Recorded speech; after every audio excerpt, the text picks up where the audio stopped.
Rahul, good to see you. Good to see you, Rashma. How you doing? I'm doing good, and I'm here today to talk about patient intake. That's where it all starts. Like a mini health record, so I think it's very useful stuff, even if you don't actually use exactly the patient intake shown. That sounds great. Let's so Medplum has a patient intake starter pack, which you can find in our repo. And it has complete patient intake, including medical conditions, medications, allergies, immunizations, insurance coverage, consents, all that stuff, and more. And what's interesting about it is that it's like a mini health record. It's almost everything in our core EHR, but in a miniaturized form. And I know a lot of different EHRs store that data in different ways. So, like, how does our starter pack handle that? Don't store it in different ways. Use standards-based data to store based on the US core guidelines. So you get data that's portable. It can be embedded in multiple apps and searchable across properties. That's key to a great implementation. Nice. Medplum also has a customizable intake form that can be used that looks like Google Forms to capture this data and make sure that it is done correctly. And that's what I will demo today. Great. Thanks for showing me the demo. Let's get started. All right. So this is an app running on my local host, which is the Medplum Intake Starter Pack.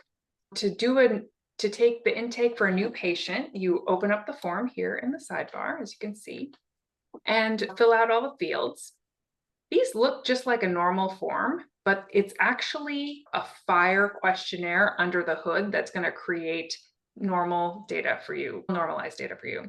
For example, you need to capture race and ethnicity in a specific way according to the US CDI, and we have all the type of heads and code systems that will support that. And so those are the options that the US government tracks for all their population health and CMS purposes. That's correct. So race, ethnicity, gender, identity, sexual orientation per the US core guidelines. Awesome.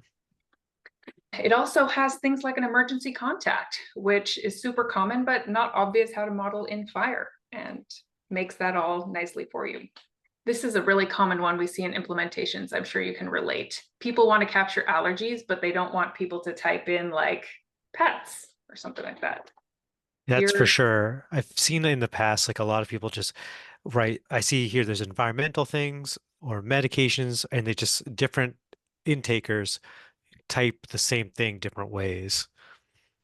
yeah, there's a guideline. RX norm and SNOMED codes are both drugs or substances that can be used to represent allergies, and you can embed those into your form, either the full set or a scoped set, in order to get this data capture to be done correctly.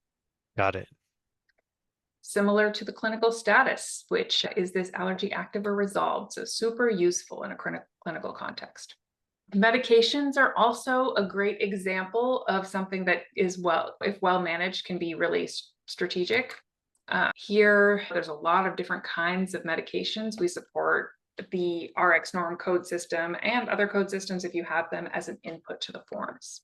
Got it. And does that mean if I'm using FHIR and US Core, if I also got medication data from other sources, like from my pharmacy and stuff, we could all normalize it in the same place? That's right. So you could take the list that's captured from the patient intake, also compare that from, for example, the data you get from your HIE, and reconcile the medications in a really streamlined, semantically comparable way. Nice. Insurance coverage is also a point of leverage that you can put on the form. You can have a provider directory of insurance providers, as well as this subscriber relationship structure. One thing that's interesting here, this form will create the insurance coverage in accordance with the PDEX FHIR standard implementation guide. Really wonky and in the weeds, but if you are in a interop circles, exciting stuff. Should help me make it easier for me to send that billing information to vendors who have RCM as a service, right? That's right. So this underpins a great RCM process, and make sure you have those normalized list of payers and revenue cycle tools, as well as if you are doing any kind of provider to payer data flow This is a great primitive. All right, on to social determinants. A lot of folks don't know that FHIR can capture many social determinants that are needed for things like FDA or quality reports. These are really important to capture the right way. And you don't want to ask, what is your pregnancy status or something? You want to make sure that you use the exact right code systems to represent pregnancy status as is required by the reporting guidelines. Nice. And like you said before, this form is customizable. So for instance, if I'm doing men's health and I know pregnancy status is not an issue, I can modify this form. That's right. You'll see a link here on customize intake form. This is where you open up like the Google FHIR-like view, and you can add, remove questions as you see fit to get the scope to be right for your clinical service. Right. Finally, I'll go into consents. These are actually really important to make sure you capture properly, setting up the consents so that when you need to get people's permission for various workflows, advanced directives, payments, privacy, etc., they're all done up to the standard, so you don't need to collect them again and ask them again. Awesome. Yeah. So let's pretend that we filled in this form and press submit. What do you get? Here's an example of the data that is produced by this process. You'll see things like the social security number, driver's license numbers will be propagated into the FHIR identifiers, and all the contact information, name, date of birth, etc., nicely stored in that normalized format.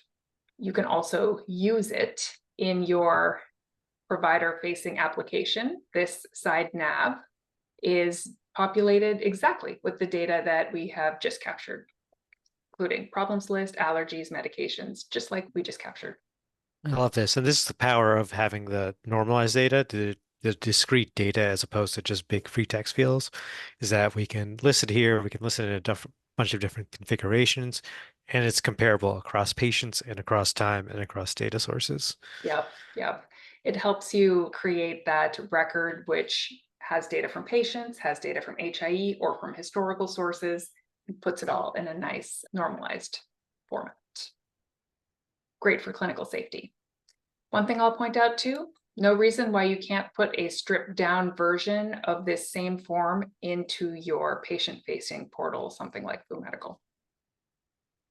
Awesome. So we can take the same data, surface it to providers, to patients, maybe to partners as well in a different format. That's right. And you all get that normalized data back. You can use it in your apps.